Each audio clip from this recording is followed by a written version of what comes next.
Darren se tenait dans le grand hall de son manoir, fixant sa mère, Lena. Elle portait sa vieille robe délavée, celle qu'elle portait depuis des années. Ses mains étaient rugueuses à force de laver le linge et de préparer les repas pour lui lorsqu'il n'avait rien. Aujourd'hui, il avait tout, l'argent, le pouvoir, le respect. Mais sa future épouse, Sefa, voulait que Lena parte. Sefa disait que Lena leur faisait honte avec ses manières de villageoise. Darren croisa le regard plein d'espoir de sa mère et sentit son cœur se glacer. Sefa descendit l'escalier de marbre dans sa robe de soie. Ses talons claquaient sur le sol. Elle s'arrêta à côté de Darren et afficha ce beau sourire qui lui faisait tout oublier. Elle lui murmura à l'oreille que sa mère mettait les domestiques mal à l'aise, que les invités riaient de la façon dont Lena mangeait avec les mains, et qu'un homme de son rang méritait mieux. Darren hocha lentement la tête. Il avait trop travaillé pour bâtir cette vie. Il ne laisserait personne la détruire. Lena tendit la main pour toucher le visage de son fils.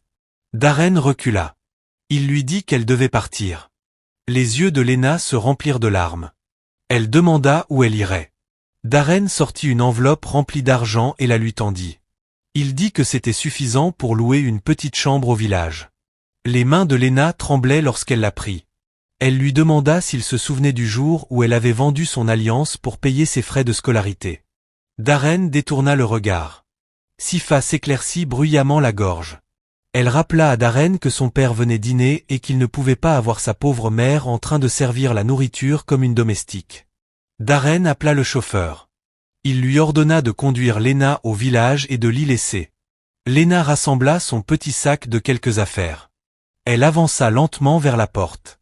Elle se retourna une fois. Darren montait déjà les escaliers avec Sefa. Il ne se retourna pas. La voiture traversa les rues de la ville en direction du village. Lena était assise à l'arrière, serrant son sac contre elle. Le chauffeur la regardait pleurer dans le rétroviseur, mais ne dit rien. Ils dépassèrent les grands immeubles et les boutiques luxueuses. Bientôt, les routes devinrent caoteuses et poussiéreuses. Le village apparut, petit et oublié. Le chauffeur s'arrêta à l'entrée du marché. Il lui montra une rangée de petites chambres à louer, puis repartit rapidement. Lena resta seule avec son sac. Les gens passaient sans la regarder. Elle trouva le propriétaire, un vieil homme nommé Boto. Il lui montra une chambre aux murs fissurés et au toit qui fuyait. Lena compta l'argent que Darren lui avait donné. Boto le prit et lui remit une clé rouillée. La chambre sentait la moisissure. Il n'y avait qu'une natte au sol et une chaise cassée. Lena s'assit et pleura jusqu'à en avoir mal à la gorge. Les jours passèrent lentement. Lena se réveillait chaque matin au chant des coqs. Elle achetait du pain et de l'eau au marché avec le peu d'argent qui lui restait. Les femmes du marché chuchotaient quand elle passait. Elle savait qu'elle était la mère rejetée par son fils riche. Certaines riaient, d'autres secouaient la tête. Lena gardait les yeux baissés. Elle se souvenait de la joie avec laquelle elle dansait quand Darren rapportait de bonnes notes. À présent, ses souvenirs lui semblaient mensongers. Pendant ce temps, Darren et Sefa vivaient dans le luxe. Ils organisaient des fêtes chaque week-end. Des personnes importantes venaient dans leur manoir. Sefa portait des boucles d'oreilles en diamant et des bracelets en or. Darren lui acheta une nouvelle voiture. Elle l'embrassait en lui disant qu'il était l'homme le plus intelligent du monde. La nuit, Darren pensait parfois à sa mère, mais Sefa le serrait contre elle et ses pensées disparaissaient. Il se persuadait qu'il avait fait le bon choix. Un matin, un homme étrange arriva au bureau de Darren. Il portait un costume simple et tenait une mallette en cuir. Il se présenta comme Mo, un avocat venu de la capitale. Il dit qu'il avait des informations importantes concernant la famille de Darren. Darren fronça les sourcils. Il lui répondit que sa seule famille était sa femme. Mo sourit légèrement et dit que ce n'était pas tout à fait vrai. Il posa un dossier sur le bureau de Darren. À l'intérieur se trouvaient de vieilles photos et des documents. Darren fixa les papiers. Il montrait son père, un homme qu'il n'avait jamais connu. Mo expliqua que le père de Darren avait été un riche homme d'affaires décédé 20 ans plus tôt. Il avait tout légué à Darren dans un testament secret, mais à une condition. Darren devait prendre soin de sa mère, Lena, avec respect et bienveillance. S'il échouait, tout l'héritage irait à des œuvres de charité. Les mains de Darren se mirent à trembler. Il demanda comment quelqu'un pouvait le savoir. Mo expliqua que des enquêteurs surveillaient la situation. Ils avaient vu Darren chasser sa mère. Ils avaient des photos de Lena dans cette chambre misérable. Ils avaient des témoignages des femmes du marché. Mo sortit d'autres documents montrant l'ampleur de l'héritage. Usines, terres, comptes bancaires valant des millions. Tout serait perdu dans 30 jours si Darren ne réparait pas ce qu'il avait fait. Mo se leva et dit que le choix appartenait à Darren, puis quitta le bureau. Darren resta figé à son bureau. Sa secrétaire frappa, mais il ne répondit pas. Il pensa à tout l'argent qu'il allait perdre, aux entreprises et aux propriétés. Tout ce qu'il croyait avoir bâti seul venait en réalité de l'empire de son père. Sa propre société n'en était qu'une petite partie. Sans l'héritage complet, il perdrait le respect, et ses concurrents l'écraseraient. Il attrapa son téléphone pour appeler Sefa, puis s'arrêta. Elle ne devait pas savoir. Ce soir-là, Darren se rendit seul au village. Il dit à Sefa qu'il avait une réunion d'affaires. Le soleil se couchait lorsqu'il arriva. Il demanda où vivait Lena. On lui montra la rangée de chambres délabrées. Darren frappa à la porte. Lena ouvrit lentement. Son visage était amaigri, ses yeux fatigués. Elle fixa son fils, choquée. Darren entra dans la pièce et regarda autour de lui. Les conditions étaient terribles. Il en eut la nausée. Il dit à Lena qu'elle devait rentrer à la maison. Lena secoua la tête. Elle déclara qu'elle préférait rester ici plutôt que de vivre là où elle n'était pas désirée. Darren haussa le ton, disant que ce n'était pas une demande. Lena lui demanda pourquoi il se souciait soudain d'elle. Darren ne pouvait pas lui dire la vérité. Il inventa un mensonge, disant qu'elle lui manquait.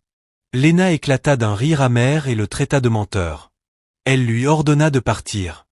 La panique monta dans la poitrine de Darren. Il tenta de lui attraper le bras, mais elle se dégagea. Elle lui dit que s'il voulait vraiment qu'elle revienne, il devait s'excuser, reconnaître qu'il avait eu tort et promettre de la traiter avec respect. L'orgueil de Darren luttait contre sa peur. Il pensa à l'héritage qui lui échappait. Finalement, il murmura des excuses. Lena scruta son visage.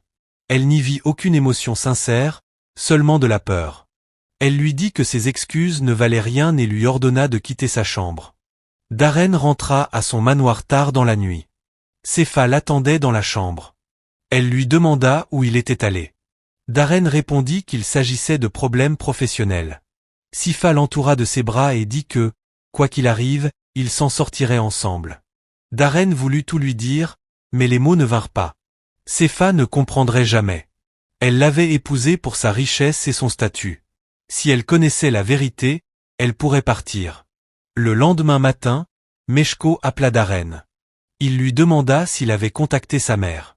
Darren répondit qu'il avait essayé, mais qu'elle avait refusé de revenir.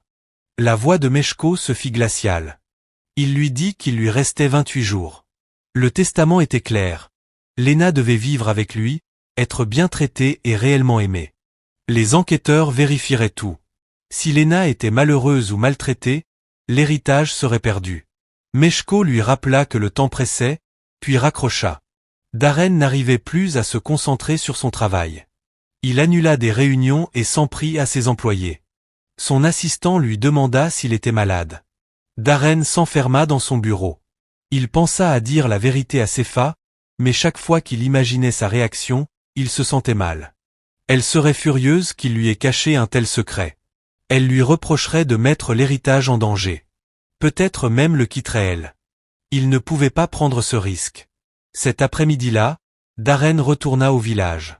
Cette fois, il apporta des cadeaux, des tissus coûteux, des bijoux, du parfum. Il frappa à la porte de Lena. Elle ouvrit et vit les cadeaux. Son expression ne changea pas.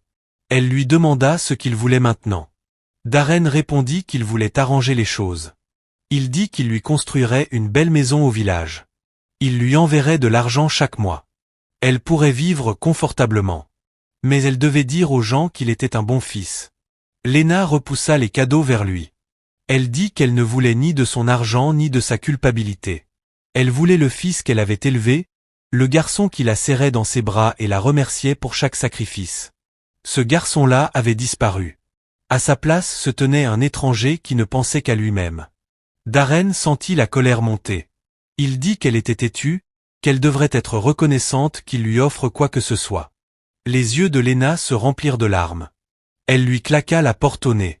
Darren resta assis dans sa voiture, devant la chambre. Il regarda les villageois passer.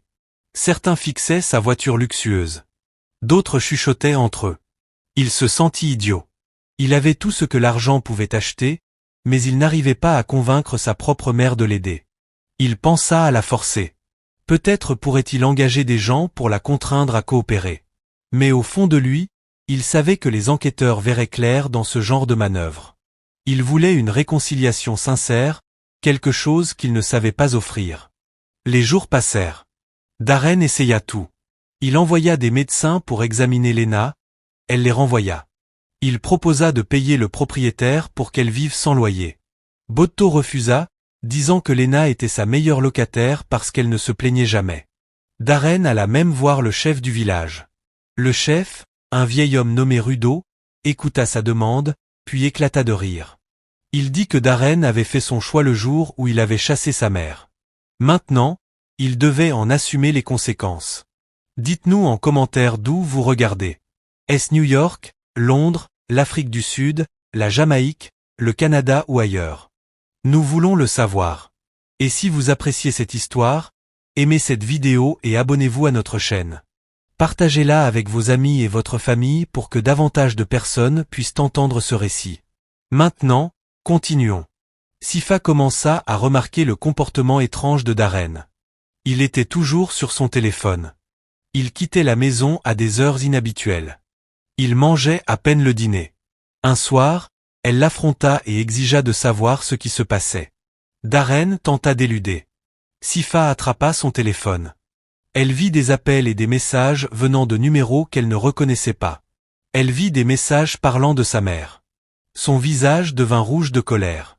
Elle demanda pourquoi il parlait de cette vieille femme. Darren n'eut pas le choix. Il parla à Sifa du testament, de l'héritage et de la condition. Sifa écouta en silence. Lorsqu'il eut terminé, elle explosa. Elle cria qu'il était idiot, qu'il aurait dû lui dire dès le début, qu'ils auraient pu régler ça ensemble. Darren tenta de la calmer. Elle lança un vase à travers la pièce, il se brisa contre le mur. Elle déclara que s'il perdait cet argent, elle le quitterait. Elle était sérieuse. Sifa prit alors le contrôle de la situation. Elle dit qu'ils iraient ensemble au village. Ils joueraient une scène parfaite. Ils convaincraient Léna et les enquêteurs que tout allait bien. Darren jouerait le fils aimant, et Sifa la belle-fille attentionnée. Tout serait une comédie, mais une comédie convaincante. Darren se sentit soulagé. Enfin, quelqu'un l'aidait. Il ne se rendait pas compte que Sifa avait ses propres plans. Le lendemain, Darren et Sifa arrivèrent au village dans leur voiture de luxe. Sifa portait une robe simple, essayant d'avoir l'air humble. Ils frappèrent à la porte de Léna. Léna ouvrit et les vit tous les deux. Son visage se durcit. Sifa sourit doucement et dit qu'ils étaient venus s'excuser, qu'elle avait eu tort de demander à Darren de chasser Léna, et qu'elle voulait qu'elle rentre à la maison. Léna regarda Sifa avec méfiance. Elle voyait le mensonge dans ses yeux. Léna les invita à entrer dans la petite chambre. Il n'y avait nulle part où s'asseoir, à part la natte et la chaise cassée. Sifa afficha un air dégoûté, mais le cacha rapidement. Darren restait là, mal à l'aise. Léna leur demanda directement pourquoi ils étaient vraiment là. Sifa mentit avec aisance. Elle dit qu'elle avait grandi sans mère, qu'elle avait été jalouse, et qu'elle comprenait maintenant à quel point la famille était importante. Léna écouta sans expression. Quand Sifa eut terminé, Léna dit qu'elle ne croyait pas un seul mot de ce qu'elle venait de dire. Le masque de Sifa glissa un instant. La colère passa dans ses yeux, mais elle se reprit vite. Elle supplia Léna de leur donner une autre chance et promit que les choses seraient différentes. Léna se tourna vers Darren et lui demanda si Sifa connaissait l'histoire de l'héritage. Le silence de Darren fut une réponse suffisante. Léna rit tristement.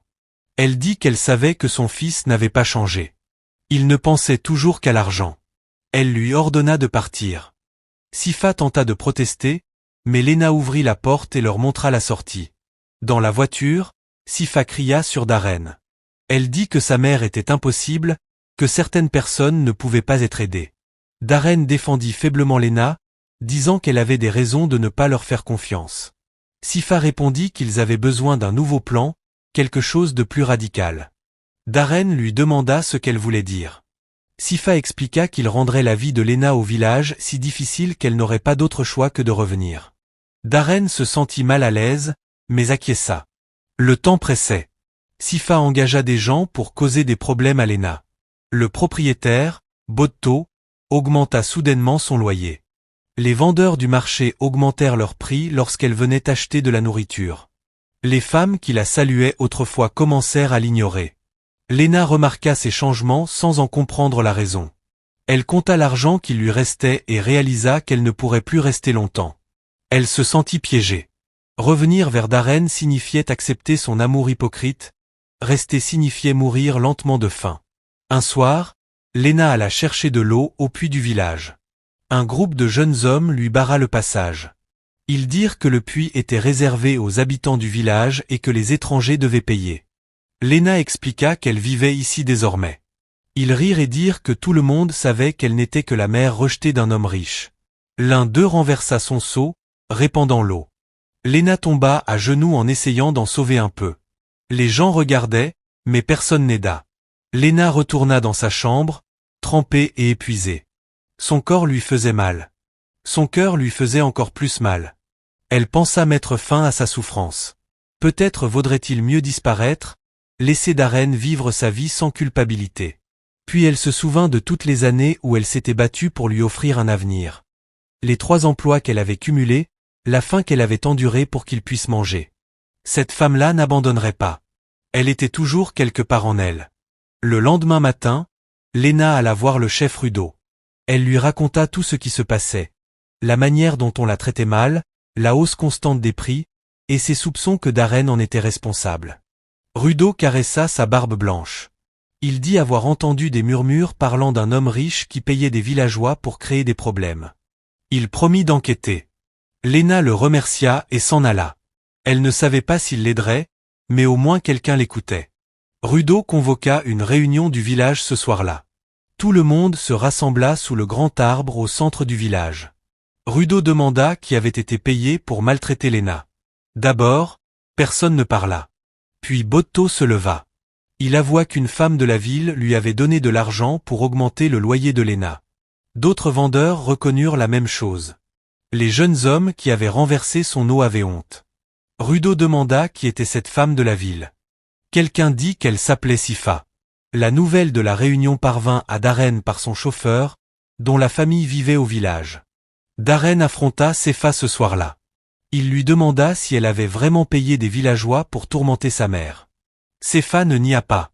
Elle dit que les temps désespérés exigeaient des mesures désespérées et qu'il ne leur restait que 2 semaines. Darren se sentit malade. Il lui dit qu'elle était allée trop loin. Sifa rit et répondit qu'il avait commencé en chassant sa mère, et qu'il n'avait plus le droit de la juger. Darren ne dormit pas cette nuit-là. Il revoyait sans cesse le visage de sa mère au puits, mouillé, fatigué, seul. Il se souvenait de la façon dont elle chantait en préparant le dîner dans leur ancienne maison, de la manière dont elle gardait toujours les meilleurs morceaux de viande pour lui, de la façon dont elle ne se plaignait jamais, même malade. Il avait payé tout cet amour par la cruauté, et maintenant, il rendait les choses encore pires. L'héritage n'avait plus aucune importance. Il voulait seulement réparer ce qu'il avait brisé. Le matin, Darren se rendit au village sans prévenir Sifa. Il alla directement chez le chef Rudo et lui avoua tout. Le testament, la condition, les manigances. Rudo écouta attentivement. Quand Darren eut terminé, Rudo dit qu'il avait déjà connu des hommes comme lui, des hommes qui n'apprenaient la valeur de l'amour qu'au moment où ils étaient sur le point de perdre tout le reste. Il lui demanda ce qu'il comptait faire maintenant. Darren répondit qu'il n'en savait rien. Rudo lui dit que la réponse était simple, devenir le fils que Lena méritait. Darren se rendit à la chambre de Lena. Cette fois, il ne venait avec rien. Ni cadeau, ni mensonge, seulement lui-même. Lena ouvrit la porte et vit son fils debout devant elle, les larmes aux yeux. Elle ne l'avait jamais vu pleurer auparavant.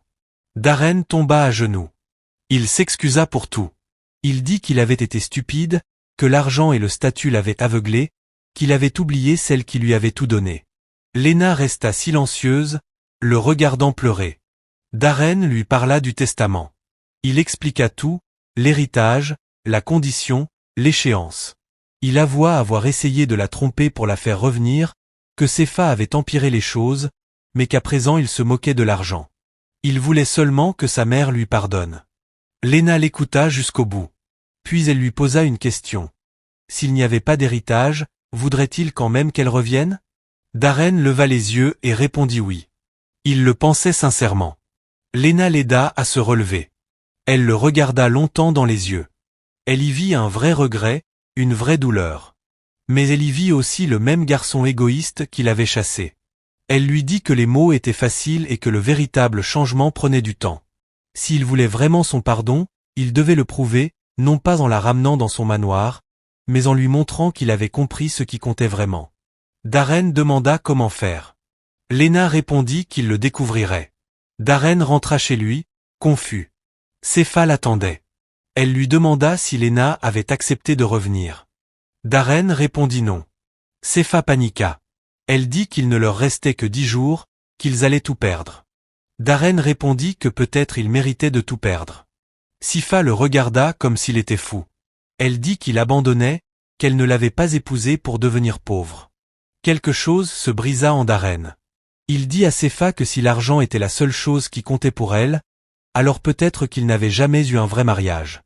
Le visage de Cépha se déforma de rage. Elle dit que Darren était pathétique, que sa mère l'avait rendu faible. Elle attrapa son sac et ses clés, disant qu'elle allait chez son père. Quand Darren aurait retrouvé la raison, il pourrait l'appeler. D'ici là, elle ne voulait plus le voir. Elle partit en claquant la porte. Darren resta seul dans son immense manoir vide. Pour la première fois, il réalisa à quel point cet endroit était froid et sans vie. Tant d'espace, mais aucune chaleur, aucun amour. Les jours suivants, Darren réfléchit beaucoup. Il repensa à son enfance, manger du riz nature avec Léna parce que c'était tout ce qu'il pouvait se permettre, l'avoir travaillé tard dans la nuit à coudre des vêtements pour les riches, son sourire quand il lui montrait ses récompenses scolaires. Ses souvenirs lui semblaient plus réels que tout ce qu'il vivait maintenant. Il comprit qu'il avait poursuivi les mauvaises choses. Le succès ne signifiait rien si l'on n'avait personne avec qui le partager. Il prit une décision. Il renoncerait à l'héritage. Il vendrait le manoir et les voitures de luxe. Il vivrait dans une maison simple et mènerait une vie simple. Mais avant tout, il devait vraiment se réconcilier avec sa mère, non pour l'argent ou des conditions, mais parce que c'était la bonne chose à faire. Il retourna au village. Cette fois, il n'alla pas directement chez Léna. Il se rendit au marché, acheta des légumes et du riz, puis loua un petit espace de cuisine en plein air. Darren se mit à cuisiner. Il était très mauvais. Il brûla le riz, coupa mal les légumes. Les femmes du marché le regardaient en riant. Elles se demandaient ce que faisait cet homme riche. Darren répondit qu'il préparait le dîner pour sa mère, comme elle l'avait toujours fait pour lui. Certaines trouvèrent cela amusant, d'autres lui donnèrent des conseils. Peu à peu, Darren s'améliora.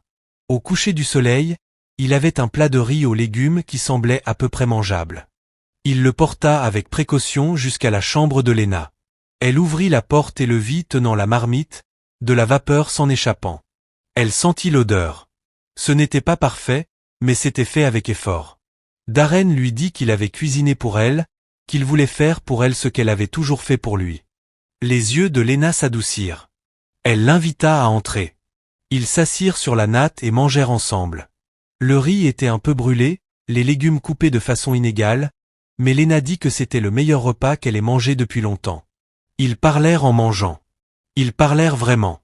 Darren confia ses peurs, son sentiment de ne jamais être assez bien, sa croyance que l'argent lui apporterait le respect. Léna l'écouta. Elle lui dit qu'elle avait toujours été fière de lui, non à cause de son succès, mais parce qu'il était son fils. Elle lui expliqua qu'elle voulait seulement qu'il se souvienne d'où il venait, qu'il reste humble et bienveillant. Darren comprit qu'il avait oublié tout cela. Il rendit visite à Léna chaque jour. Il apportait de la nourriture, réparait les fuites du toit, repeignait les murs fissurés, s'asseyait avec elle pour écouter ses histoires. Les villageois observaient cette transformation. Certains étaient sceptiques, d'autres profondément touchés. Le chef Rudo dit à Léna que son fils semblait différent. Léna acquiesça, mais ajouta que seul le temps le dirait. Elle avait été trop blessée pour faire confiance facilement. Pourtant, peu à peu, ses barrières s'effondraient. Une semaine avant la date limite de l'héritage, Meko se présenta au manoir de Darren. Il trouva étrange que personne ne réponde à la porte. Un voisin lui dit que Darren séjournait au village. Meko s'y rendit et trouva Darren en train de balayer devant la chambre de Lena. Surpris, il lui demanda ce qu'il faisait. Darren répondit qu'il prenait soin de sa mère. Meko lui demanda si Lena allait retourner vivre au manoir. Darren répondit non, qu'il resterait ici avec elle. Meko lui rappela le testament et la condition. Darren dit qu'il comprenait, mais qu'il ne faisait plus cela pour l'héritage. Il le faisait parce que c'était juste. Meko l'observa attentivement, puis demanda à parler à Lena. Darren l'appela. Meko demanda à Lena si son fils avait changé, s'il la traitait bien, et si elle croyait sa transformation sincère. Lena regarda Darren. Elle dit qu'il faisait des efforts, qu'il avait encore beaucoup de chemin à parcourir, mais que oui, elle le croyait. Meko hocha lentement la tête. Il expliqua que son enquête avait révélé des efforts authentiques. La cuisine, les réparations, les visites quotidiennes. Il dit que la condition du testament concernait le respect et l'attention, pas seulement le lieu de vie. Selon lui, Darren avait rempli cette condition. Mais il restait une dernière épreuve. Darren devait faire un choix, accepter l'héritage et retourner à son ancienne vie, ou y renoncer et continuer cette vie simple auprès de sa mère. Il avait jusqu'à la date limite pour décider. Darren n'hésita pas. Il dit qu'il choisissait sa mère. L'argent ne lui avait apporté que du malheur. Meko sourit pour la première fois. Il dit que c'était la bonne réponse. Il expliqua que cette ultime épreuve portait sur les priorités. Le père de Darren était un homme riche mort seul parce qu'il avait privilégié l'argent aux relations humaines. Il avait créé ce testament en espérant que son fils serait différent. En choisissant Lena plutôt que la richesse, Darren avait réussi l'épreuve. Il obtiendrait l'héritage, mais surtout, il avait retrouvé son humanité. Lena se mit à pleurer. Elle serra Darren fort dans ses bras. Elle lui dit qu'elle était fière de lui, non à cause de l'argent, mais parce qu'il avait retrouvé le chemin pour devenir une bonne personne. Darren pleura aussi. Il s'excusa encore, disant qu'il passerait le reste de sa vie à se racheter. Lena répondit qu'il l'avait déjà fait. Ils restèrent là, enlacés, tandis que les villageois se rassemblaient autour d'eux. Même le chef Rudo avait les larmes aux yeux. C'était un moment de véritable rédemption. Mais l'histoire n'était pas terminée. Sifa apprit que l'héritage était assuré. Elle revint chercher Darren, s'attendant à retourner vivre au manoir. Elle arriva au village dans sa voiture de luxe et trouva Darren vivant dans une petite maison qu'il avait louée à côté de la chambre de Lena. Elle était confuse. Elle exigea de savoir pourquoi il vivait encore dans cet endroit misérable. Darren lui parla de son choix, du fait qu'il avait choisi sa mère plutôt que la richesse, et de ses projets d'utiliser l'héritage autrement. Sifa n'en croyait pas ses oreilles. Elle dit qu'il était censé prendre l'argent et continuer leur vie luxueuse. Darren répondit que cette vie était terminée. Il comptait garder juste assez d'argent pour vivre confortablement et donner le reste à des œuvres de charité. Construire des écoles et des hôpitaux, aider des personnes comme sa mère qui n'avaient rien. Le visage de Sifa devint pourpre de rage. Elle le traita d'idiot et déclara qu'elle voulait divorcer. Darren accepta calmement.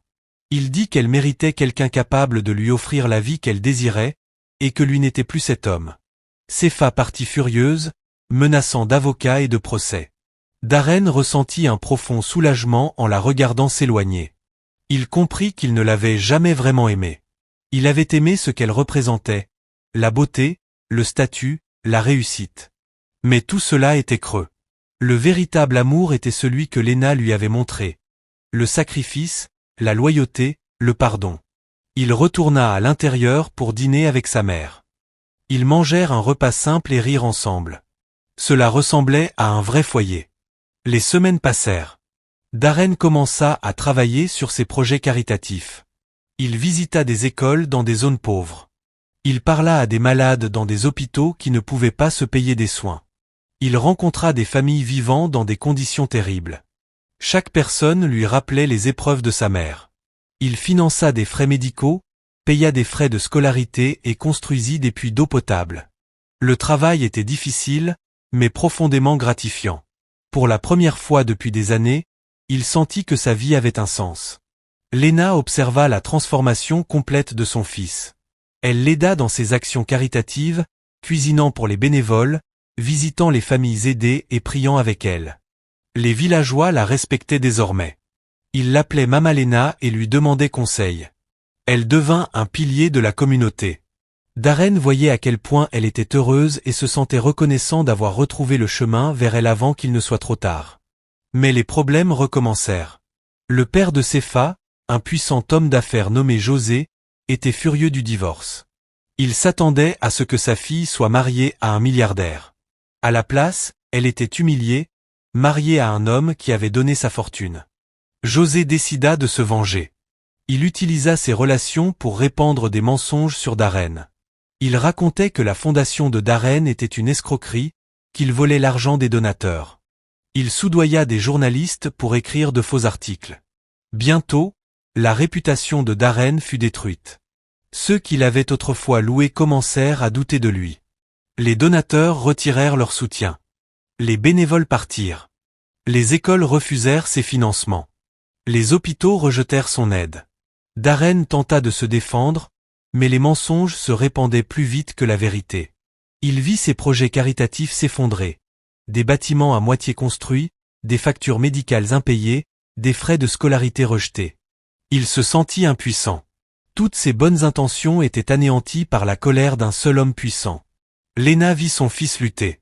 Elle lui dit que faire ce qui est juste n'est jamais facile, que les personnes puissantes attaquent souvent ceux qui menacent leur mode de vie.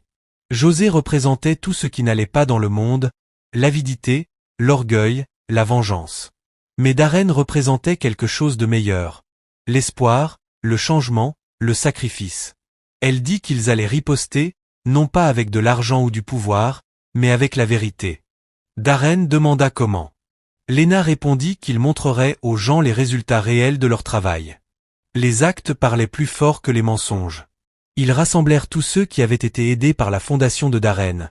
Des familles pauvres dont les enfants allaient désormais à l'école, des malades ayant reçu des soins vitaux, des villages ayant accès à l'eau potable pour la première fois. Ils enregistrèrent leurs témoignages en vidéo, de vraies personnes racontant de vraies histoires. Ils diffusèrent ces vidéos partout, sur les réseaux sociaux, dans les centres communautaires, dans les églises. Peu à peu, la vérité commença à se répandre. Les gens virent le bien que Darren avait accompli. Les mensonges commencèrent à s'effondrer. José comprit que son plan échouait et passa à l'étape suivante. Il engagea des voyous pour vandaliser les projets financés par Darren.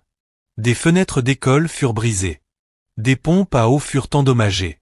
Du matériel médical fut volé. Les attaques avaient lieu la nuit. Personne ne pouvait prouver qui en était responsable, mais tout le monde savait. Darren voulut riposter. Léna l'en empêcha. Elle lui dit que la violence ne ferait que donner raison à José. Il devait rester sur le terrain moral, même si cela faisait mal. La communauté décida alors de protéger elle-même les projets. Des pères montaient la garde devant les écoles la nuit. Des mères veillaient sur les centres de santé. Des jeunes formaient des groupes pour patrouiller autour des puits. Ils refusaient de laisser leur espoir être détruit. Darren fut profondément touché par leur dévouement. Ces gens avaient si peu, et pourtant ils donnaient tout pour protéger ce qu'il avait construit. Cela lui rappela pourquoi il avait commencé ce travail. Une nuit, les voyous revinrent, mais cette fois la communauté était prête. Ils encerclèrent les agresseurs avec des torchets et leurs voix. Ils n'attaquèrent pas. Ils restèrent simplement là, des dizaines de personnes refusant de bouger, refusant de laisser le mal gagner. Les voyous réalisèrent qu'ils étaient en infériorité numérique et se retirèrent. La communauté éclata de joie. C'était une petite victoire, mais elle semblait immense. Ils étaient restés unis, pauvres, sans pouvoir, mais solidaires. José entra dans une colère noire lorsque ces hommes lui rapportèrent leur échec. Il décida alors de s'en prendre directement à Darren. Il envoya des hommes au village pour le menacer. Ils arrivèrent en plein jour, sous les yeux de tous, et s'approchèrent de Darren au marché. Ils lui ordonnèrent d'arrêter ses activités caritatives sous peine de conséquences. Darren demanda « Quelles conséquences ?» Le chef du groupe sourit froidement et répondit que des accidents arrivaient à ceux qui n'écoutaient pas. Les villageois se rassemblèrent, observant la scène avec tension. Le chef Rudo s'avança et déclara que ces hommes n'étaient pas les bienvenus dans son village, et que les menaces n'y avaient aucun effet. D'autres villageois le rejoignirent et formèrent un cercle autour de Darren. Les voyous comprirent qu'ils ne pouvaient rien faire avec autant de témoins. Ils partirent, promettant que ce n'était pas fini. Après leur départ, Darren remercia tout le monde. Lena serra son fils dans ses bras et lui dit qu'il n'était plus seul désormais. Il avait toute une communauté derrière lui. Cette nuit-là, Darren ne parvint pas à dormir. Il s'inquiétait de mettre des personnes innocentes en danger. Peut-être devrait-il arrêter les œuvres caritatives et donner à Yos ce qu'il voulait. Lena s'assit à ses côtés. Elle lui dit que son père avait probablement affronté des épreuves similaires, et que faire le bien dans un monde corrompu avait toujours été dangereux. Mais c'était précisément pour cela que c'était important. Si les gens bien abandonnaient dès que les choses devenaient difficiles, le mal gagnerait toujours. Elle lui demanda s'il était prêt à laisser cela arriver. Darren répondit non. Alors elle sourit. Elle dit qu'elle savait qu'il répondrait ainsi. Les attaques de José continuèrent, mais changèrent de forme. Il intenta des procès en affirmant que Darren avait volé de l'argent à son ancienne entreprise. De faux témoins apparurent avec des documents falsifiés. Darren passa des jours au tribunal à se défendre. Les avocats coûtaient cher. Ses économies commencèrent à s'épuiser. Il dut suspendre certains projets caritatifs. Les personnes qui dépendaient de son aide en souffrirent. Darren avait l'impression de perdre la guerre. Chaque fois qu'il réglait un problème, deux autres surgissaient. Puis quelque chose d'inattendu se produisit. Mikko réapparut. Il observait tout de loin. Il dit à Darren qu'il était impressionné par la façon dont il avait fait face à l'adversité. Il lui proposa son aide. Il possédait des preuves des manigances de José. Témoins achetés, journalistes payés, voyous engagés, tout était documenté. Il pouvait exposer José complètement. Mais il voulait que Darren fasse un autre choix. Utiliser les preuves pour détruire José ou seulement pour se défendre. La vengeance ou la justice? Que choisirait-il? Darren réfléchit longuement. Une part de lui voulait se venger. José avait causé tant de douleurs, ruiné tant de bonnes actions, blessé des innocents. Il méritait de souffrir. Mais Darren regarda ensuite sa mère, les villageois qui le soutenaient, les enfants qui allaient à l'école. Il lui avait appris une autre voie, une meilleure voie. Il dit à Mikko d'utiliser les preuves uniquement pour stopper les procès et les attaques, rien de plus. Il ne deviendrait pas comme José, même pour gagner. Mikko présenta les preuves au tribunal. L'affaire contre Darren s'effondra immédiatement. Le juge fut furieux face aux fausses accusations et ordonna une enquête sur les activités de José. Les licences commerciales de José furent suspendues. Sa réputation fut ternie, mais il ne fut pas totalement détruit. Darren avait choisi la miséricorde. Certains pensaient qu'il était naïf. D'autres le jugeaient sage. Lena savait qu'il avait fait le bon choix. Il avait gagné sans perdre son âme. Une fois les problèmes juridiques terminés, Darren relança ses œuvres caritatives. Les dons affluèrent de la part de personnes inspirées par son histoire. Davantage de bénévoles rejoignirent le mouvement. Les projets s'étendirent. Des écoles furent achevées. Des hôpitaux ouvrirent. L'eau atteignit même des villages reculés. Darren travaillait plus dur que jamais. Mais il prenait toujours du temps pour sa mère. Ils dînaient ensemble chaque soir. Ils se promenaient dans le village chaque matin. Ces moments simples comptaient plus pour lui que n'importe quelle réussite. Sifa entendit parler du succès de Darren de loin. Elle s'était rapidement remariée avec un autre homme riche. Mais ce mariage était vide. Son nouveau mari ne pensait qu'aux affaires. Il lui parlait à peine. Elle avait tout matériellement, mais se sentait creuse à l'intérieur. Il lui arrivait de penser à Darren, à la façon dont il avait changé, à la vie qu'elle avait rejetée. Elle se demandait parfois si elle avait fait une erreur, mais son orgueil l'empêchait de l'admettre. Elle continua sa vie luxueuse et vide, faisant semblant d'être heureuse. Un an après que Darren eut ramené Lena dans sa vie, le village organisa une célébration en leur honneur. Des gens vinrent de tous les endroits que Darren avait aidés. Ils apportèrent des cadeaux. Ils chantèrent des chansons. Ils partagèrent des témoignages. Les enfants exécutèrent des danses. Lena pleura de joie. Elle n'aurait jamais imaginé que sa vie prendrait cette tournure. Du rejet au respect, de la pauvreté à une vie pleine de sens. Elle remercia Dieu d'avoir donné une seconde chance à son fils et de lui avoir appris ce qui comptait vraiment. Pendant la célébration, une jeune fille s'approcha de Darren. Elle dit s'appeler Tissa. Elle le remercia d'avoir payé ses frais de scolarité. Elle dit qu'elle voulait devenir médecin un jour pour aider les gens comme lui aider les autres. Darren fut profondément touché. Il lui dit d'étudier sérieusement, que le monde avait besoin de bons médecins. Tissa sourit et retourna en courant vers sa mère. Darren la regarda s'éloigner et sentit quelque chose changer en lui. Voilà son héritage, non pas des bâtiments ou de l'argent, mais de l'espoir. Des vies transformées. Un avenir meilleur pour des enfants comme Tissa. Il regarda Lena et la vie rayonnait de fierté. Elle lui serra la main. Ce moment valait plus que toute la richesse qu'il avait jamais possédée. Mais la joie ne durait jamais longtemps sans nouveaux défis. Quelques semaines après la célébration, Botto, le propriétaire terrien, vint voir Darren avec une mauvaise nouvelle. Un promoteur venu de la ville voulait acheter toutes les terres de cette partie du village. Il offrait des sommes énormes. La plupart des propriétaires avaient déjà accepté de vendre. Le promoteur prévoyait de construire des appartements de luxe. Toutes les familles pauvres vivant ici seraient expulsées. Botto ne voulait pas vendre, mais il subissait des pressions. Il ne savait pas quoi faire. Darren demanda qui était le promoteur. Botto lui montra les documents. Le sang de Darren se glaça. Le nom de l'entreprise lui était familier. Elle appartenait à José. Ce n'était pas du développement. C'était de la vengeance. José allait détruire la communauté villageoise qui avait protégé Darren, déplacer toutes les personnes qui s'étaient tenues à ses côtés, les disperser dans la ville où elles n'auraient rien. C'était cruel, calculé et parfaitement légal. Lena vit la peur sur le visage de son fils et lui demanda ce qui n'allait pas. Darren expliqua le plan de José. Le visage de Lena se durcit. Elle dit qu'ils avaient trop combattu pour abandonner maintenant.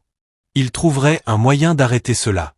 Darren répondit qu'il n'avait aucun pouvoir légal pour bloquer une transaction commerciale légitime. Lena dit qu'il n'avait peut-être pas besoin de pouvoir légal, mais de quelque chose de plus fort, le pouvoir du peuple.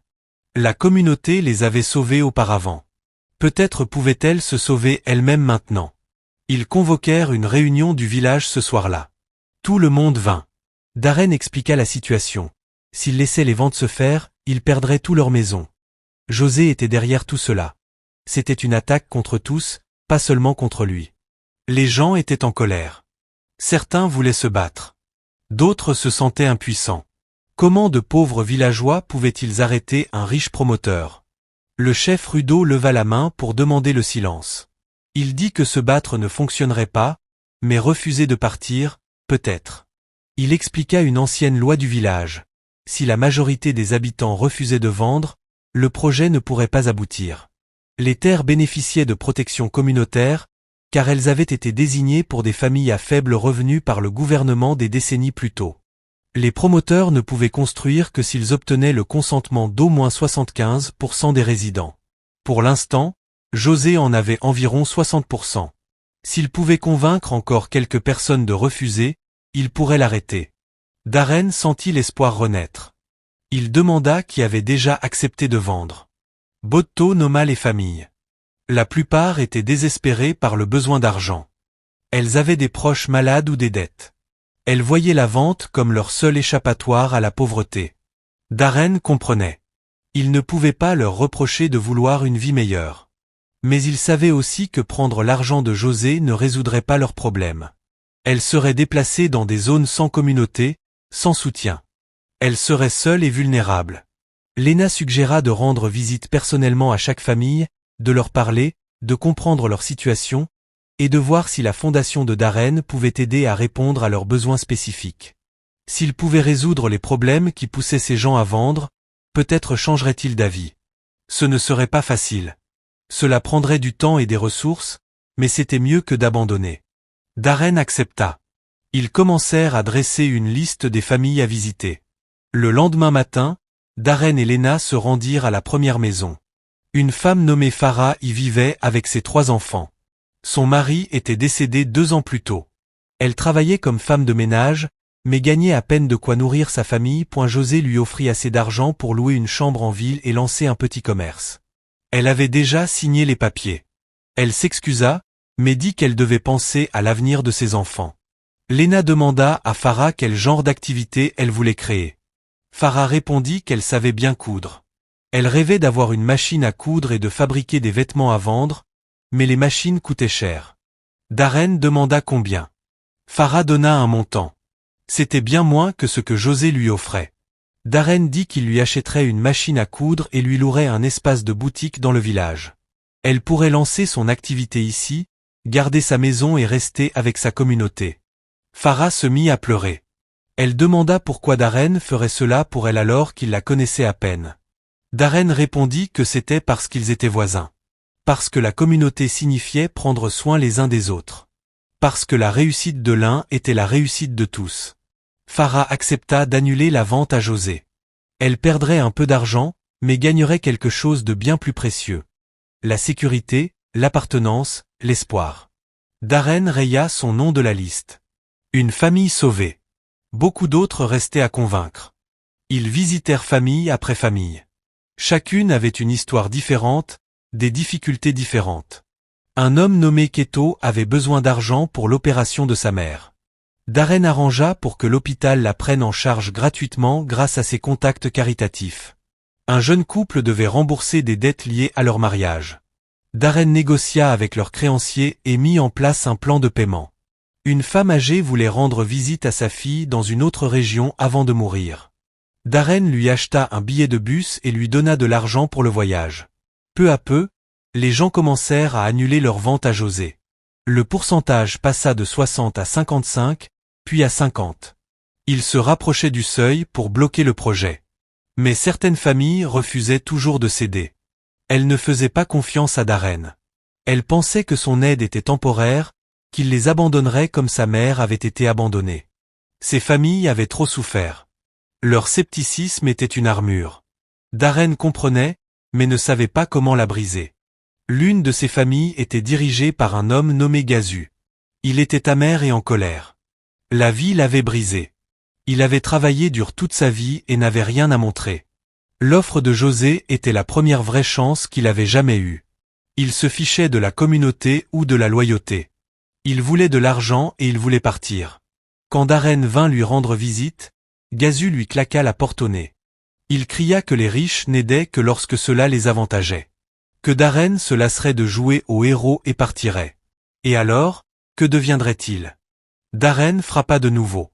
Gazu ouvrit la porte furieux. Darren dit qu'il comprenait pourquoi Gazu ne lui faisait pas confiance.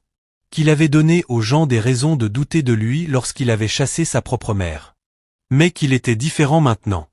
Il avait appris que l'argent ne valait rien sans des personnes avec qui le partager. Qu'il préférait être pauvre avec sa famille que riche et seul. Gazu éclata d'un rire amer.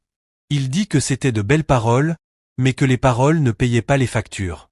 Léna s'avança. Elle raconta à Gazu sa propre histoire. Comment Darren l'avait rejetée, comment elle avait vécu dans la pauvreté pendant qu'il vivait dans le luxe, comment la trahison faisait l'effet d'une mort, mais aussi comment les gens pouvaient changer. Comment son fils avait prouvé son changement par des actes, pas par des mots. Elle dit qu'elle non plus ne lui avait pas fait confiance au début, mais que jour après jour, il lui avait montré que sa transformation était réelle. Elle demanda à Gazu de leur donner une chance, une seule chance. Gazu regarda cette vieille femme avec des yeux fatigués. Il vit la sincérité, une douleur qui ressemblait à la sienne, et la guérison qu'il désirait. Il demanda ce que Darren pouvait faire pour lui. Darren demanda ce dont Gazu avait besoin. Gazu répondit qu'il avait besoin d'un travail, quelque chose de digne, quelque chose qui lui donne le sentiment d'être utile. Il en avait assez des petits boulots et de la charité. Il voulait gagner sa place dans le monde. Darren réfléchit un instant. Puis il proposa à Gazu un emploi de gestionnaire d'un des projets de puits d'eau, supervisant l'entretien et les réparations, un travail stable avec un salaire régulier. Gazu resta silencieux longtemps. Puis il demanda pourquoi Darren lui ferait confiance pour quelque chose d'important. Il n'était personne, juste un pauvre homme en colère. Darren répondit que tout le monde méritait une chance de faire ses preuves, tout comme lui avait eu besoin d'une chance pour prouver qu'il avait changé. Les yeux de Gazu se remplirent de larmes. Il n'avait pas pleuré depuis des années. Il accepta le travail. Il annula la vente à José. Une autre famille sauvée. Le pourcentage tomba à 48%. Ils avaient réussi. Le projet était bloqué. José reçut la nouvelle avec rage. Il avait dépensé des millions à acheter des terres, à corrompre des responsables, à planifier la construction, tout cela réduit à néant parce que quelques villageois obstinés avaient refusé de vendre. Il ne comprenait pas pourquoi il choisissait la pauvreté plutôt que son argent. Ses avocats lui dirent que les protections foncières communautaires étaient inattaquables. Il ne pouvait pas les expulser de force. Il avait perdu. Les terres ne valaient plus rien pour lui. Il ne pouvait pas construire des appartements de luxe avec seulement 48% des parcelles. José décida d'une dernière attaque. S'il ne pouvait pas avoir les terres, il s'assurerait que personne n'en profite. Il utilisa ses relations pour couper les services publics au village. Les conduites d'eau furent fermées. L'électricité fut coupée.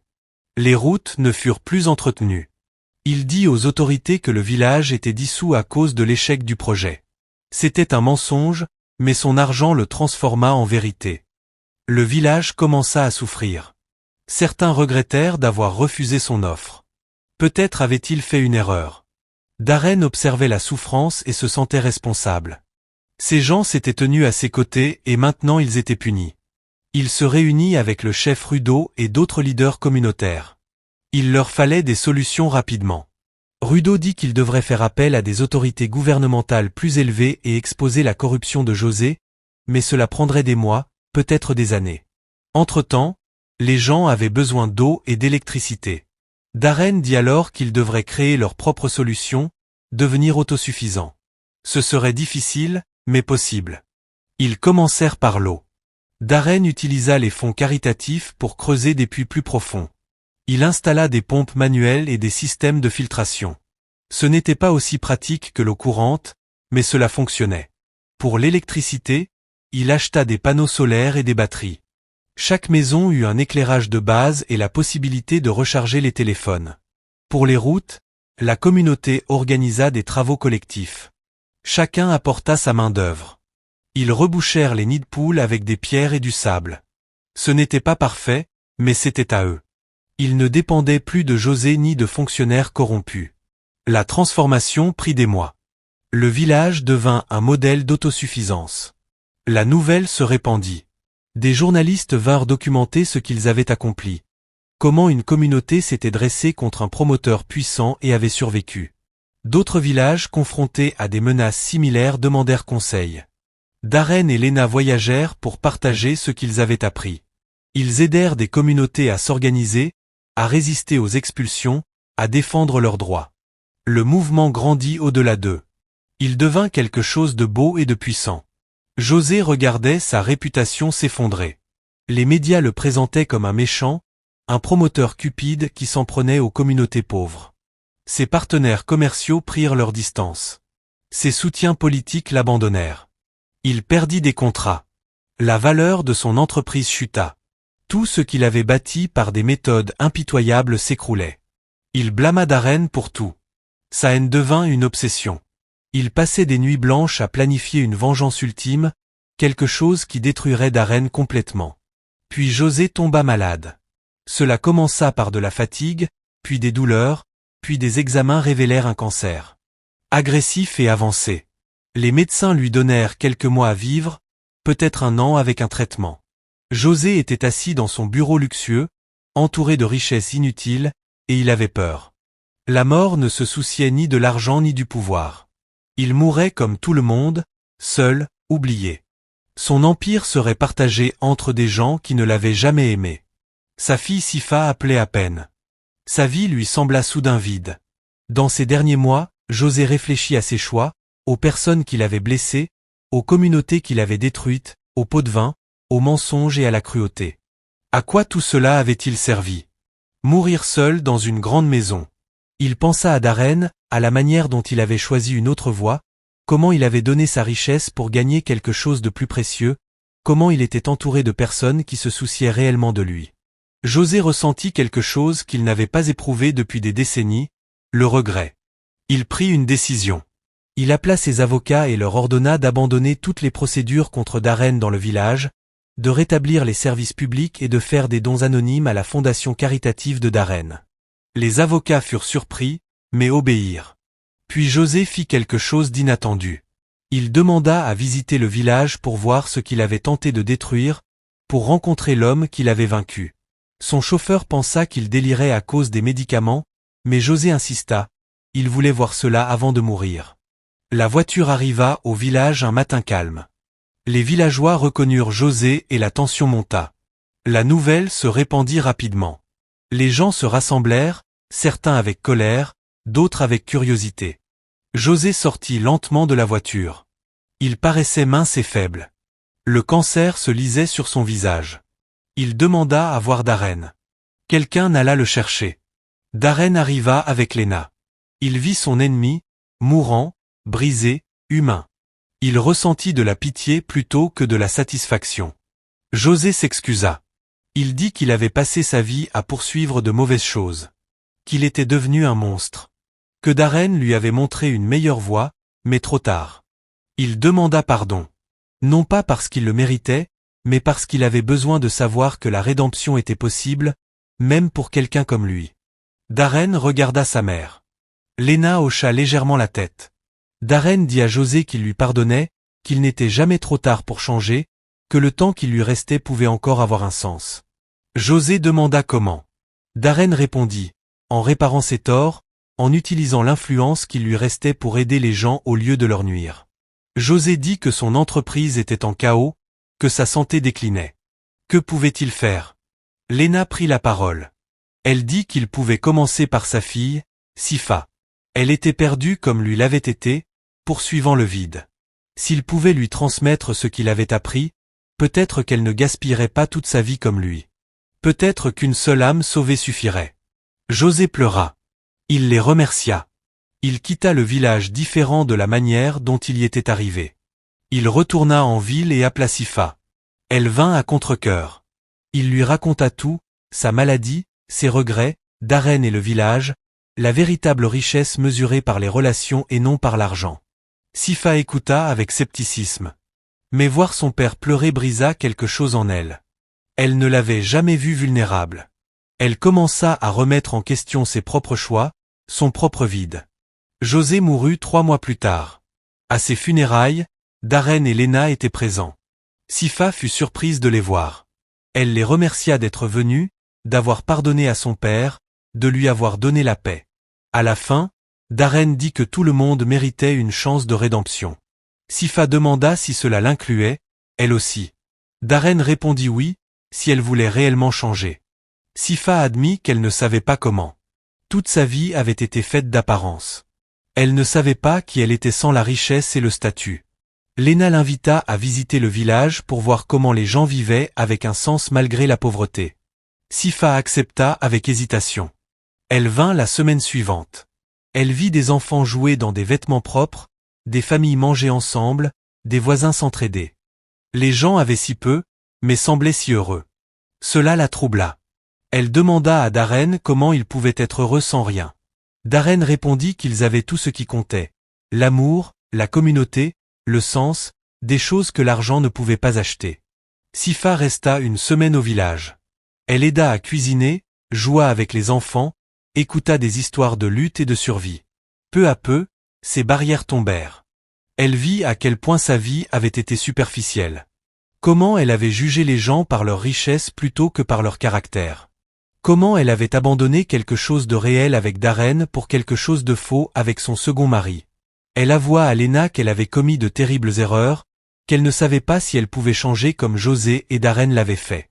Lena lui dit que le changement était toujours possible, mais qu'il exigeait de l'humilité, du sacrifice et du travail. Cela signifiait abandonner l'orgueil et l'ego. Cela signifiait servir plutôt qu'être servi. Sifa demanda s'il était trop tard pour elle et Darren. Lena répondit que ce n'était pas à elle d'y répondre. Sifa trouva Darren en train de réparer une pompe à eau. Elle s'excusa pour tout, l'avoir forcé à chasser sa mère, n'avoir pensé qu'à l'argent, l'avoir abandonné quand les choses devenaient difficiles, avoir été une mauvaise épouse. Darren écouta sans l'interrompre. Lorsqu'elle eut fini, il la remercia pour ses excuses. Il dit qu'il lui pardonnait, mais que leur mariage était terminé. Ils avaient fait ressortir le pire l'un de l'autre. Leur relation était fondée sur des choses superficielles.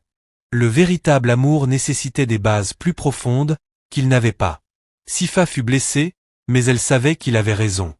Elle demanda s'ils pouvaient au moins être amis.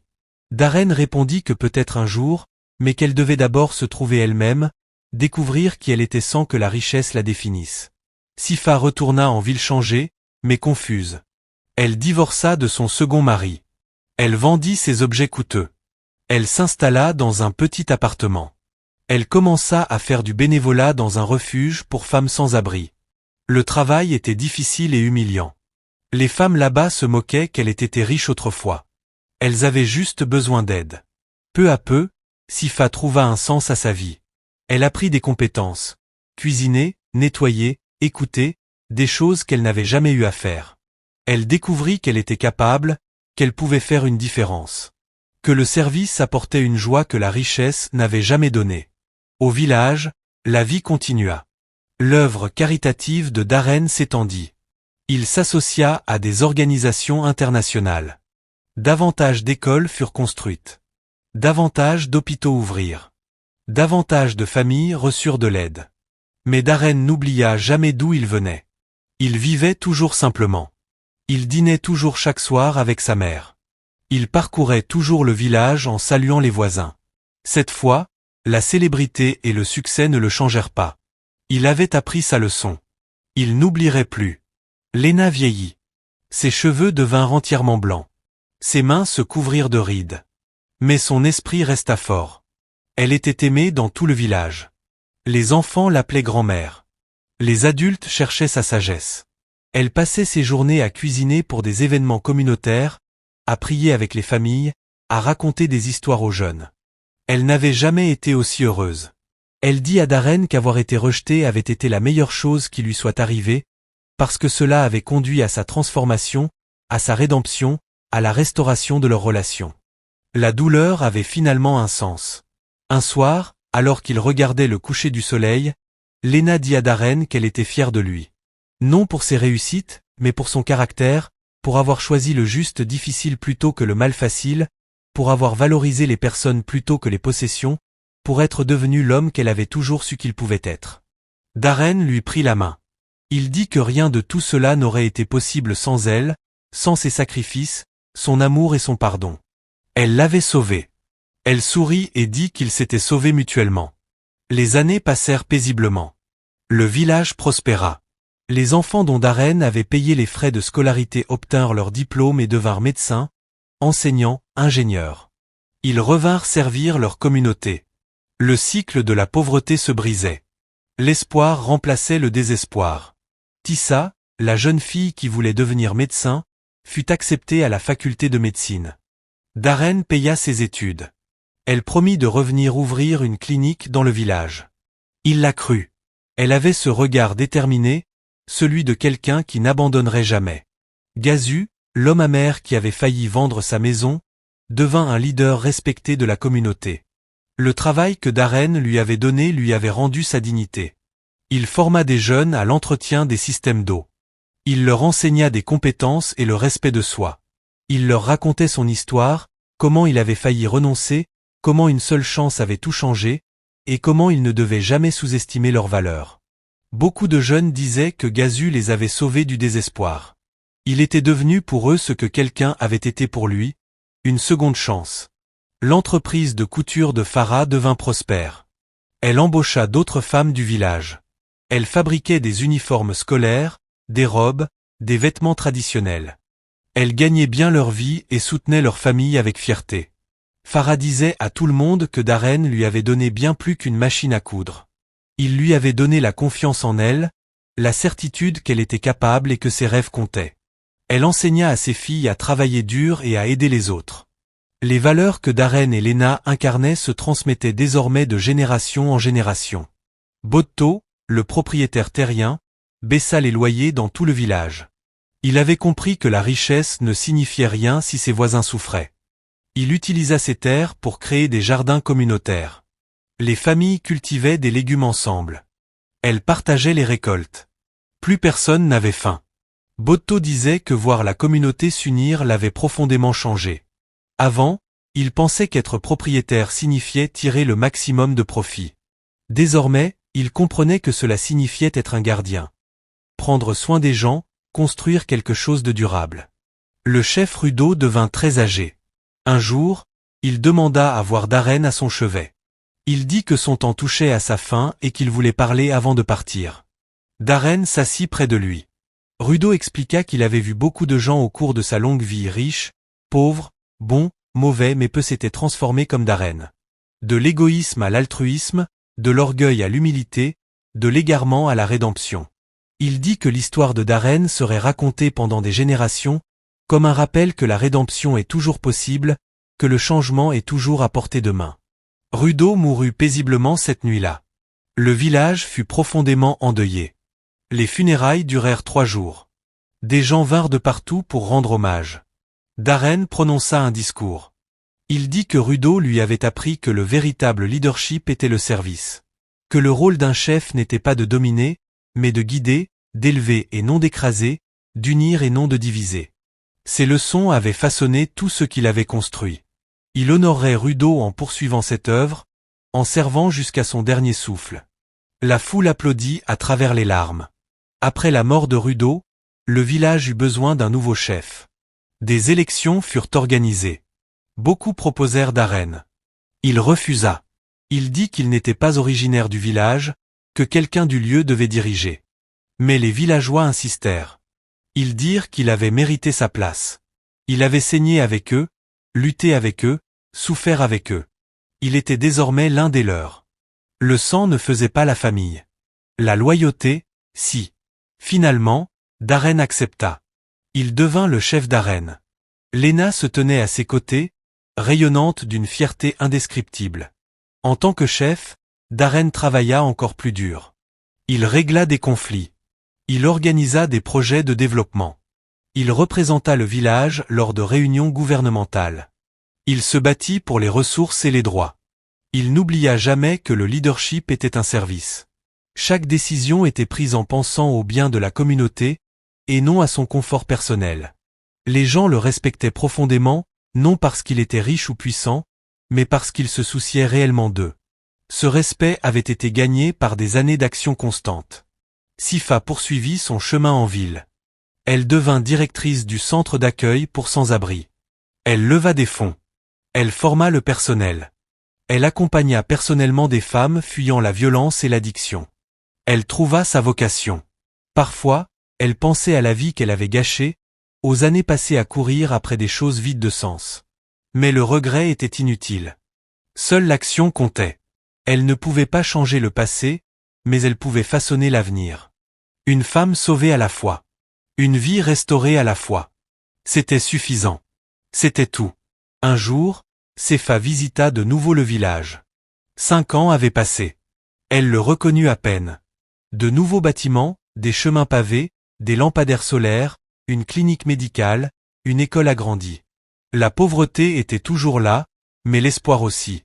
Elle trouva Darren en train d'enseigner à des enfants sous un arbre. Il avait vieilli. Des cheveux gris parsemaient sa tête. Des rides marquaient son visage. Mais ses yeux brillaient de sérénité. Il la vit et sourit chaleureusement. Aucune amertume, aucun jugement, seulement de la bonté. Ils s'embrassèrent comme de vieux amis. Sifa parla à Darren de son travail, des femmes qu'elle aidait, de la découverte de son sens de la vie. Darren lui dit qu'il était fier d'elle, que son père le serait aussi. Sifa pleura. Elle dit qu'elle aurait aimé que Yosi vive assez longtemps pour voir son changement. Darren répondit que peut-être l'avait-il vu, que son dernier acte avait été de lui enseigner ce qui comptait vraiment, que sa rédemption s'était accomplie à travers sa transformation. La mort n'était pas la fin de l'influence. Bonne ou mauvaise, une personne vivait à travers ceux qu'elle avait touchés. Yosi vivait à travers les bonnes actions de Sifa. Ils visitèrent ensemble la tombe de Yos. Sifa l'avait enterré près du village, selon sa demande. Elle y déposa des fleurs. Elle le remercia d'avoir enfin été un vrai père à la fin, de lui avoir montré la vérité qu'elle devait voir, de l'avoir aimé assez pour la confronter. Darren se tint silencieusement à ses côtés. Lorsqu'elle eut terminé, ils traversèrent le village. Les gens les saluèrent chaleureusement. Les enfants jouaient autour d'eux. La vie continuait, belle, simple et vraie. C'était cela qui comptait. C'était la richesse qui durait. La santé de Léna commença à décliner. Elle était très âgée maintenant. Son corps était fatigué. Darren passa chaque instant possible avec elle. Ils parlèrent de tout, souvenirs, regrets, rêves. Elle lui dit qu'elle était prête à partir, qu'elle avait vécu une vie pleine, vu son fils se transformer, vu une communauté s'élever à partir de rien. Elle n'avait aucun regret, seulement de la gratitude. Darren la supplia de rester. Il n'était pas prêt à la perdre. Léna sourit. Elle dit que personne n'était jamais prêt, mais que la mort était naturelle. Elle l'attendrait de l'autre côté. Léna mourut un matin paisible. Darren tenait sa main. Ses derniers mots furent « Je t'aime. Je suis fier de toi ». Puis elle s'en alla. Darren ressentit une douleur plus profonde que tout ce qu'il avait connu. Pire que lorsqu'il l'avait chassée. Pire que toutes les épreuves. C'était la douleur de la perte définitive, de savoir qu'il n'entendrait plus jamais sa voix, ne sentirait plus sa main dans la sienne, ne verrait plus jamais son sourire. Il pleura comme un enfant. La communauté pleura avec lui. Les funérailles furent immenses. Des milliers de personnes vinrent. Des gens dont Léna avait touché la vie. Des enfants qu'elle avait nourris. Des familles qu'elle avait conseillées. Des membres de la communauté qu'elle avait relevés. Chacun avait une histoire. Chacun avait ressenti son amour. Darren écouta témoignage après témoignage. Il réalisa que sa mère avait été une géante. Pas célèbre, pas riche, mais d'une importance incommensurable. Son héritage n'était ni des bâtiments ni de l'argent. C'étaient des cœurs transformés, y compris le sien, surtout le sien. Après la mort de Léna, Darren se sentit perdu. Le village se mobilisa autour de lui. On lui apporta de la nourriture. On resta avec lui en silence. On lui rappela que Léna aurait voulu qu'il continue l'œuvre, qu'il continue à servir, à bâtir. Peu à peu, le sens revint. Il se plongea dans les projets caritatifs. Il développa des programmes. Il forma de jeunes leaders. Il continua d'avancer, car s'arrêter signifiait se noyer dans le chagrin. Le travail devint un remède. Le service devint une guérison. Au premier anniversaire de la mort de Léna, le village dévoila une statue. Elle représentait une vieille femme aux yeux bienveillants et aux mains fortes. En dessous, une plaque portait l'inscription « Mama Léna, qui nous a appris que l'amour est la plus grande richesse ». Darren pleura en la voyant. Sifa avait financé la statue anonymement. Quand Darren l'apprit, il la remercia. Elle dit que c'était le minimum. Léna lui avait montré de la miséricorde lorsqu'elle n'en méritait aucune. Cette statue était un petit retour, un rappel permanent de la grâce. Les années continuèrent de passer. Darren ne se remaria jamais.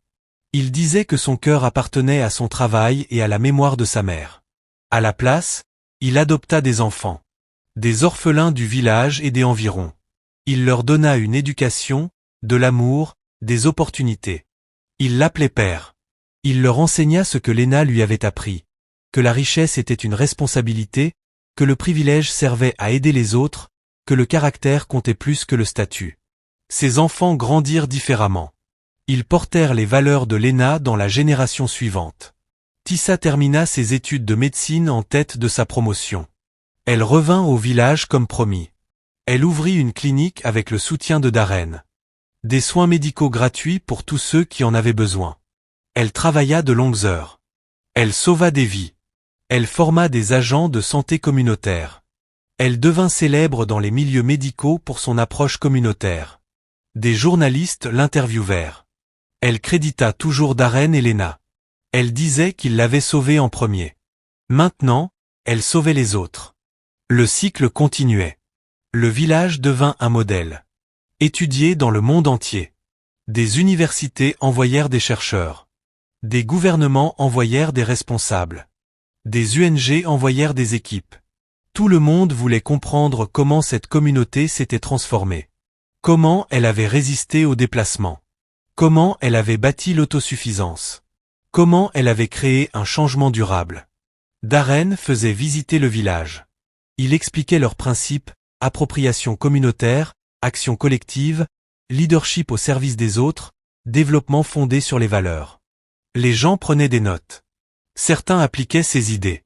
D'autres les jugeaient trop idéalistes. Darren n'y voyait aucun inconvénient. Il n'essayait pas de convaincre le monde entier, seulement de montrer ce qui était possible. La reconnaissance internationale apporta des opportunités. Darren fut invité à des conférences, sollicité pour conseiller des gouvernements, et on lui proposa des postes prestigieux. Il refusa tout. Il disait que sa place était au village, avec son peuple, près de la tombe de Léna. La célébrité ne l'intéressait pas. L'impact, oui. Il pouvait avoir bien plus d'impact en restant local, en allant en profondeur plutôt qu'en surface, en construisant quelque chose de durable plutôt que quelque chose de spectaculaire. Le monde ne comprenait pas, mais le village, si. Et cela suffisait. Certains des enfants adoptés par Darren accomplirent de grandes choses. L'un devint enseignant, un autre ingénieur, un troisième avocat défendant les droits fonciers. Ils se dispersèrent à travers le pays, mais restèrent liés au village. Ils envoyaient de l'argent. Ils revenaient régulièrement. Ils amenaient leurs enfants pour leur montrer d'où ils venaient. Ils racontaient l'histoire de grand-mère Léna, qu'ils n'avaient jamais rencontrée mais qu'ils connaissaient à travers son héritage. Ils enseignaient à leurs enfants ces valeurs: l'amour, le service, le pardon, la transformation. Les ondes se propageaient sans fin. Darren vieillit à son tour. Ses cheveux devinrent blancs comme ceux de Léna. Ses mains se ridèrent. Son corps ralentit, mais son esprit resta ardent. Il se levait toujours tôt, parcourait toujours le village, suivait toujours les projets, conseillait toujours les jeunes en difficulté. Les gens l'exhortaient à se reposer. Il répondait qu'il se reposerait lorsqu'il rejoindrait Léna. Jusque-là, il y avait du travail à faire. Des vies à toucher. De l'espoir à répandre. Il mourait au service des autres. Aucune autre mort ne valait la peine. Pour son 70e anniversaire, le village organisa une célébration grandiose. Des personnes vinrent de tout le pays, d'anciens bénéficiaires de ses œuvres caritatives, aujourd'hui devenus des adultes accomplis. Ils racontèrent comment Darren avait changé leur trajectoire de vie. Un homme dit que la bourse de Darren lui avait permis de devenir médecin. Une femme expliqua que le prêt de Darren avait sorti sa famille de la pauvreté. Un jeune homme déclara que le mentorat de Darren l'avait sauvé de la criminalité. Histoire après histoire. Vie après vie. L'impact était stupéfiant, incalculable. Darren écoutait humblement. Il dit qu'il ne faisait que transmettre ce que Léna lui avait offert, une seconde chance. Sifa assista à la célébration.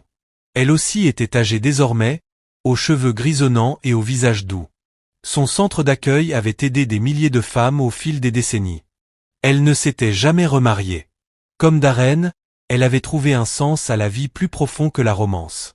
Ils s'assirent ensemble, observant les festivités. Deux personnes qui avaient commencé avec tout et tout perdu, puis trouvé quelque chose de bien meilleur dans le sacrifice et le service. Ils rirent de leurs jeunes années. Si naïfs, si aveugles, si concentrés sur les mauvaises choses. Mais les erreurs avaient conduit à la sagesse. La souffrance avait donné naissance au sens. Ils ne changeraient rien à leur parcours. Alors que la célébration touchait à sa fin, Darren se leva pour parler. Il remercia tout le monde d'être venu, de soutenir l'œuvre, de croire en la vision. Puis il raconta une fois encore son histoire, celle du milliardaire égoïste, du jour où il avait chassé sa mère, de la perte de tout ce qui comptait pendant qu'il gagnait tout ce qui était inutile, du chemin du retour rendu possible par le pardon de Léna, de la leçon apprise que la rédemption était possible, que le changement était réalisable, que l'amour était la seule richesse qui vaille la peine d'être possédée. Les gens écoutaient comme s'ils n'avaient jamais entendu cette histoire auparavant. Car certaines vérités ont besoin d'être répétées sans cesse. Darren conclut par un défi. Il dit que chacun avait le choix, vivre pour soi ou pour les autres, poursuivre l'argent ou le sens, bâtir des murs ou construire des ponts, accumuler ou partager, juger ou pardonner. Ces choix définissaient une vie. Pas la richesse, ni la célébrité, ni le pouvoir. Juste les décisions quotidiennes sur la personne que l'on choisit d'être. Il exhorta chacun à choisir avec sagesse, à choisir l'amour, le service, la transformation. Car il n'était jamais trop tard, jamais impossible, jamais inutile. Chaque instant était une occasion de recommencer, de devenir la personne que l'on était destiné à être. La foule se leva et applaudit. Les larmes coulaient librement. Darren leva les yeux vers le ciel. Il sentit la présence de Léna. Il murmura. Merci pour tout, pour la vie, pour les leçons, pour l'amour, pour cette seconde chance. Les étoiles semblèrent briller plus fort, comme pour répondre, comme pour dire. De rien, mon fils. Tu as bien fait. Tu m'as rendu fier. Darren sourit à travers ses larmes. Il avait finalement vécu une belle vie. Non pas à cause de ce qu'il possédait, mais à cause de ce qu'il était devenu. Cette nuit-là, Darren s'assit seul dans sa maison simple. Il regarda la photographie de Lena. Il se souvint du jour où il l'avait chassée. Le pire jour de sa vie, mais aussi le début de son salut. Car toucher le fond lui avait appris à remonter. Perdre tout lui avait montré ce qui comptait vraiment. Il était passé de l'obscurité à la lumière, de la mort à la vie, de l'esclavage à la liberté. Le voyage avait été difficile, douloureux, long, mais il en avait valu la peine. Absolument. Il pensa à l'héritage qui avait tout déclenché. L'argent qu'il avait failli perdre, celui qu'il avait finalement reçu, celui qu'il avait donné. Et si son père n'avait pas rédigé ce testament? Et s'il n'y avait eu aucune condition? Aurait-il changé? Aurait-il retrouvé le chemin vers Lena? Peut-être pas. Peut-être avait-il eu besoin de ce choc, de cette menace, de cet réveil brutal. Parfois, les gens doivent tout perdre pour découvrir ce qui compte vraiment. Parfois, la brisure est le chemin vers la guérison. Darren prit son journal. Il écrivait son histoire depuis des années, consignant le parcours, la transformation, les leçons. Il voulait laisser quelque chose derrière lui. Non pas pour la célébrité, mais pour les générations futures. Pour les jeunes qui marcheraient peut-être sur le même chemin sombre qu'il avait autrefois emprunté. Qui auraient besoin de savoir que le changement était possible, que la rédemption était réelle, que l'amour pouvait guérir n'importe quoi. Même les blessures les plus profondes, les pires erreurs, les cœurs les plus sombres. Il écrivit jusqu'à ce que sa main se crispe. Puis il posa le stylo. Il regarda page après page de mots. Sa vie réduite à de l'encre et du papier, erreur et croissance, échec et victoire, mort et résurrection. Il espérait que quelqu'un lirait cela un jour, apprendrait de ses fautes, choisirait mieux, éviterait sa douleur. Mais même si personne ne lisait jamais ces pages, les écrire avait été une guérison. Affronter son passé honnêtement, accepter pleinement sa responsabilité, célébrer sincèrement sa transformation. Le processus lui-même était une rédemption. Darren alla se coucher en pensant à demain. À l'inauguration de l'école, aux nouveaux projets d'eau, aux familles qu'il visiterait, aux problèmes qu'il aiderait à résoudre. Sa vie était toujours pleine, toujours utile, toujours porteuse de sens. L'âge n'avait pas diminué son impact. Au contraire, la sagesse l'avait amplifié. Il voyait plus clair, se connectait plus sincèrement, aimait plus purement. Les meilleures années n'étaient pas derrière lui. Elles étaient maintenant.